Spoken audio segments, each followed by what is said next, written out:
crois que pour apprendre une langue, il faut des années. Moi, j'ai eu 2 mois.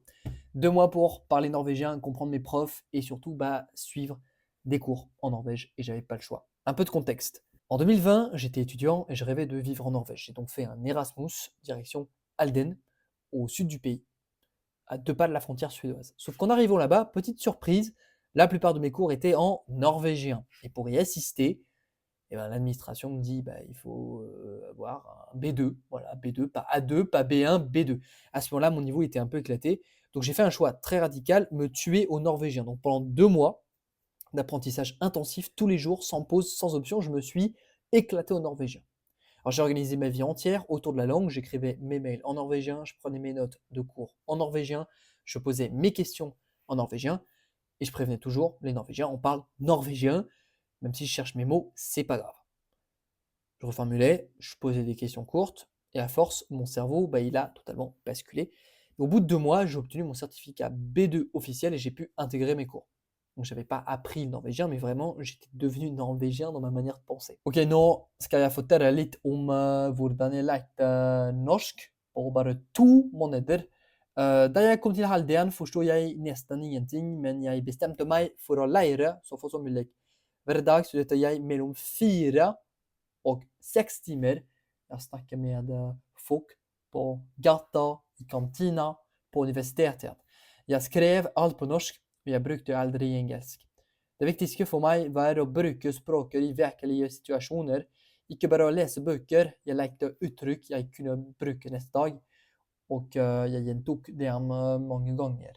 Etter 2 måneder besto jeg nivå B2, og jeg kunne faktisk følge forelesningene. Det var helt utrolig for meg, men det viktigste jeg lærte var at språket kommer ikke fra grammatikk, det kommer fra mennesker. Alors maintenant, petite FAQ, des gens autour de moi qui m'ont demandé, notamment mes apprenants, comment j'ai fait précisément. Alors combien d'heures par jour? 4 à 6 heures utiles, pas des révisions sèches, mais vraiment des échanges, des notes, du réemploi immédiat. Comment j'ai empêché les Norvégiens de passer en anglais? Eh ben en leur demandant, simplement, j'ai dit «Vi snakker norsk», basta, et je leur ai pas laissé le choix, je répondais pas quand ils me parlaient en anglais.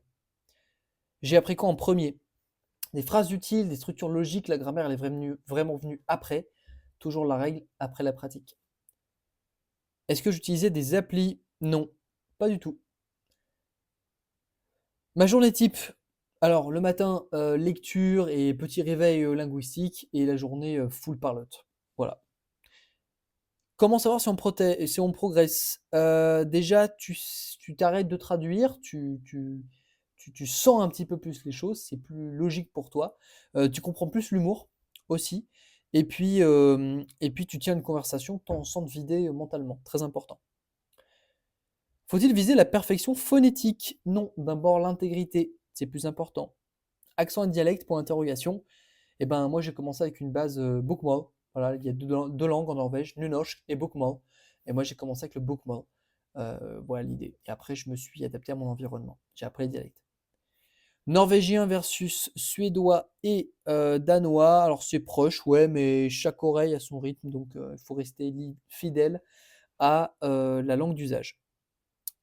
Simuler l'immersion depuis la France pour l'interrogation, bah ouais, téléphone, YouTube, Discord, Reddit, en norvégien, surtout des notes de travail dans la langue. Voilà. Fatigue mentale pour l'interrogation, oui, c'est normal. C'est normal, c'est très dur de parler une langue au quotidien. Donc c'est normal que vous vous sentiez fatigué. Est-ce qu'il y a des sources scientifiques que je pourrais utiliser? Ouais, alors, ressources, important. L2 de Dornier, année 2005, je les ai là. Oxford, 1990 sur les stratégies d'apprentissage. Hervé Adelman sur l'effet de l'immersion sur le cerveau, hyper important. Et Gao, 2014 sur identité et langue. Et enfin, ton meilleur conseil, créer un besoin, voilà, un besoin réel à 7 jours. Pas d'objectif abstrait, hein, donc mail, oral, échange, plus important. Et expose-toi tous les jours à la langue. Voilà. J'espère que ça t'a plu cette petite vidéo. N'hésite pas si tu as des questions, like, commente et dis-moi ce que tu en penses. Ciao.